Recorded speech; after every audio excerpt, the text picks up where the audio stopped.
Earlier today, on the eve of the Thanksgiving holiday, 2 members of the National Guard serving in Washington, D.C., were shot at point-blank range in a monstrous ambush-style attack just steps away from the White House. We are following breaking news right now as we come on the air at 6 minutes ago. President Donald Trump just finished providing an update after 2 National Guardsmen were shot near the White House today. Will Courtney has been following every development of this story all day long. He joins us now with what we know and how Alaska lawmakers are reacting. Yeah, John, Rebecca, the president stopped short of naming the suspect, but confirmed much of the reporting we've heard from our national media partners throughout the day. The president saying the suspect is from Afghanistan and moved to the U.S. in September of 2021. More on the suspect shortly, but first, the condition of those 2 guardsmen coming from the FBI earlier today, both still in critical condition. That after West Virginia's governor said earlier today they had died. He later retracted that statement. Our national partners, including the Associated Press, say law enforcement believe their suspect is 29-year-old Afghan national Rahmanullah Lakanwal, who law enforcement sources say has been living in Washington state, not D.C. The president did not say in his address if Lakanwal is the suspect, and we are still waiting for more official information as we continue our reporting. D.C.'s mayor says the guardsmen were ambushed in a targeted shooting by the suspect, who D.C. police say was also shot. Alaska's delegation and Governor Dunleavy condemned the shootings, saying they were praying for the victims and their families. This is all happening as the governor has approved sending 100 National Guardsmen to D.C. next year to support this same mission. The president has asked for an additional 500 Guard members to be deployed in the nation's capital. Requests for comment have not been returned by the governor and the delegation over if they still support the deployment and if the president's request could include Alaska members. And one quick note, John, Rebecca, as we've seen throughout the day, with an event like this, information can change quite quickly. There's a lot of misinformation we've been seeing on social media. So we're working to give you the information we've learned from verified sources and people on the ground in D.C. And on that, we have extended coverage available on our website and our mobile app. John, Rebecca. Now to a developing story we've been following closely. 3 dogs believed to have attacked and killed another dog have been captured and taken to animal care and control. Earlier today, the AACC issued a public safety alert after the attack. The pack of dogs had been spotted walking around together near Klatt and Johns Road. We are working to get more details. Joe Allgood with an update tonight on the late edition. And as you gather with family and friends for Thanksgiving, we want to make sure that you know what the weather will be like for you as you plan and travel around. It's a good idea. Chief Meteorologist Melissa Fry joining us with the forecast. Melissa. Yeah, we never want you to get caught off guard, especially if you are traveling for the holiday. We have a wide variety of those weather impacts here across the state. I want to show you live conditions outside right now. You can see Anchorage, of course. The sun is set. Temperatures, though, are warmer, even with that sun down this evening. 22 degrees, clear and cold across the interior. 2 below in Fairbanks. Temperatures dropping in Juneau, now down to 27 and sitting at 23 in Palmer. Just a little fog there in the area. Now, we have seen some extreme Thanksgivings over the years. It's been warm, it's been cold. Of course, it's been snowy as well. But this year, I think will actually be kind of in between. Not too hot, not too cold. We do have a storm system pushing in from the south. And yes, that will bring chances for some snow and rain to the coastal areas here of South Central. As we head into tomorrow, you can see those temperatures staying nice and mild back into those mid-20s. We will see mostly cloudy conditions. Chances for a little light snow late in the day, mainly on the south side of town. Those chances, though, they do increase as we head into Friday and again later in the weekend. I'll break it down for you, let you know what to expect. That full forecast here in just a few minutes. All right, Melissa, thank you.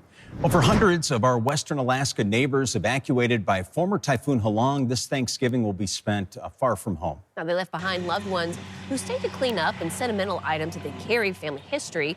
One 18-year-old stayed behind to help rebuild Kipnuk so her family can get home as soon as possible. I am feeling excited about it because it's going to be more faster for the community to come back.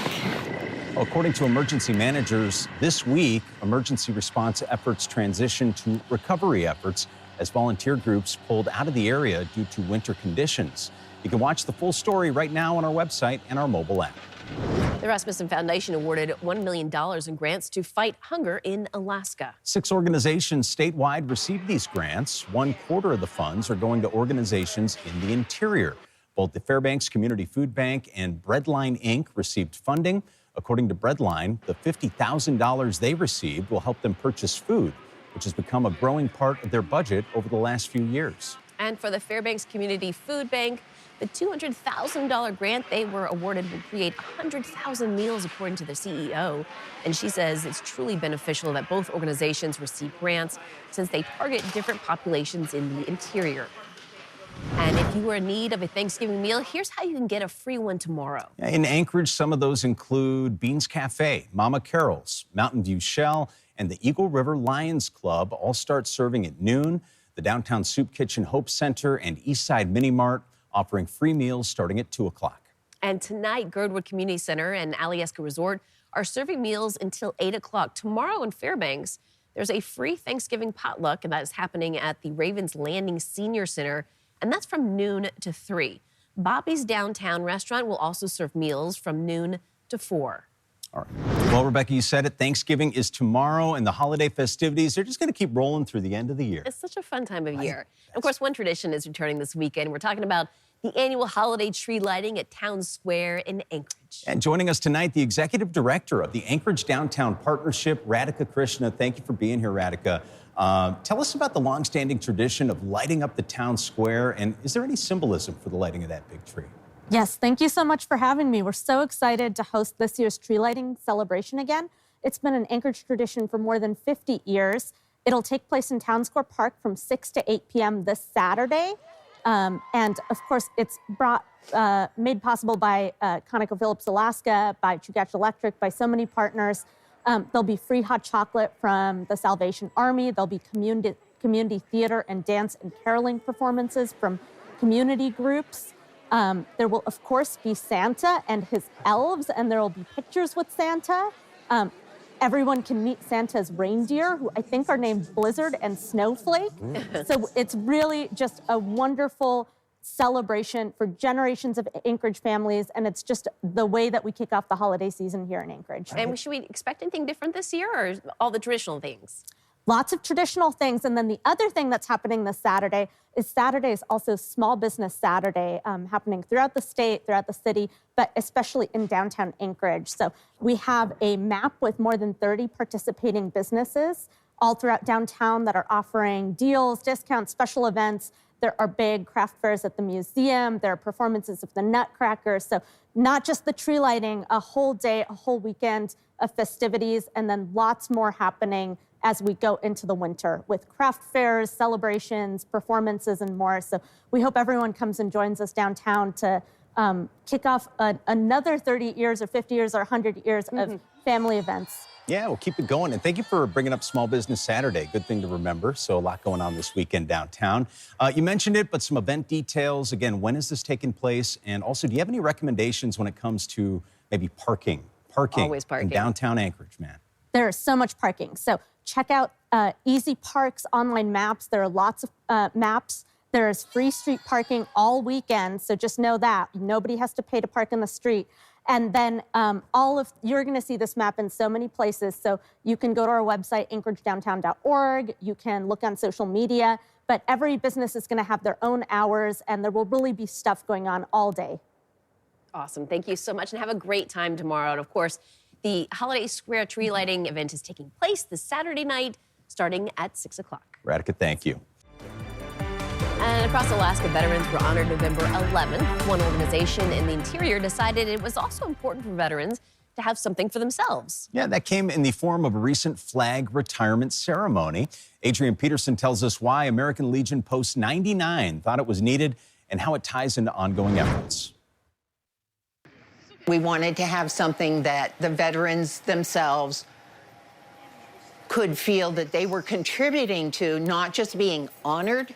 While other events around the interior gave the community a chance to honor veterans, Post 99 hosted their first flag retirement ceremony. We wanted to bring the military groups that we work with into this and celebrate the fact that we are all part of the big military picture. With temperatures around 10 below, over 40 Legionnaires attended the event, along with the mayor of North Pole and volunteers from the military community.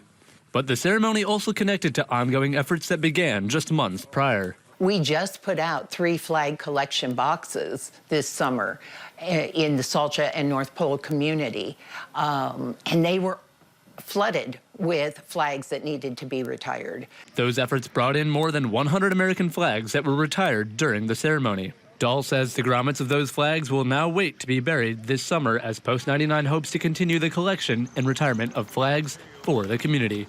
Adrian Peterson, Alaska's news source. Thanks for listening. Click subscribe so you can get the latest podcast from Alaska's news source automatically. And stay up to date with breaking news and in-depth reporting available for free 24/7 with the Alaska's news source app.